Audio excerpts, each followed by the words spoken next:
It's never going to die in the conservative media. They're going to keep it alive. But the real question is how much to the general public, as in the voting public in 2016, if Hillary Clinton becomes the Democratic candidate, how much will this issue impact voters?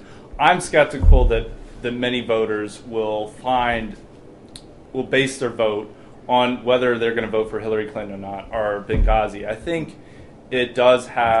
unfortunately, it does have a shelf life. Even though people did die, we had an ambassador. This is a major catastrophe, and it was handled completely poorly, and there needs to be investigation. But I think as in holding legs for 2016, unless there's another bombshell that's even bigger than this, I don't see it affecting the 2016 election. Yeah, but you know that if Hillary runs in 2016, the Republicans are going to hammer Benghazi non-stop. It's going to be like 24/7. Oh, yeah. You know that because they know they can get her on that.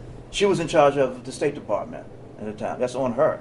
But I think it's going to be more of an issue to fire up the Republican base more than appealing to the voters. I think the conservative media loves it. Are the people who read outlets like the Daily Caller and Fox News really like it. I do think there is a story, and that's why we investigate it. And it's been ignored by a lot of outlets. But in terms of the general voting public caring very deeply about the issue and that impacting whether they vote for Hillary Clinton or not, I'm skeptical. I'm not saying entirely no. They could, depending on future events, but I'm skeptical if it affects. He's right about one thing: the Republicans will hammer her, but you're wrong about another thing. She'll do. The Republican candidate will do well in red states.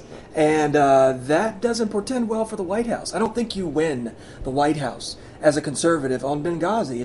There's not enough there. I think if this is going to be a major strategy carried into the next election by the Koch brothers or by the RNC, I think they should rethink that strategy because it's not an effective use of their political talents, their money, or their focus. There are other issues out there that could garner more public discussion. And look, I'm a progressive. I'm a liberal. I support the liberal side. But I also want a reasonable discussion to be had about political issues that impact people's lives. And then I would say, look, going back to your earlier point, yeah, it is important that because people died.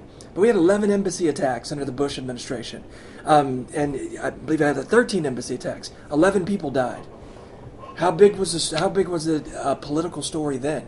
I don't hear many people on either side remembering that then. And look, it doesn't diminish the service or the lives of those men who died in that embassy.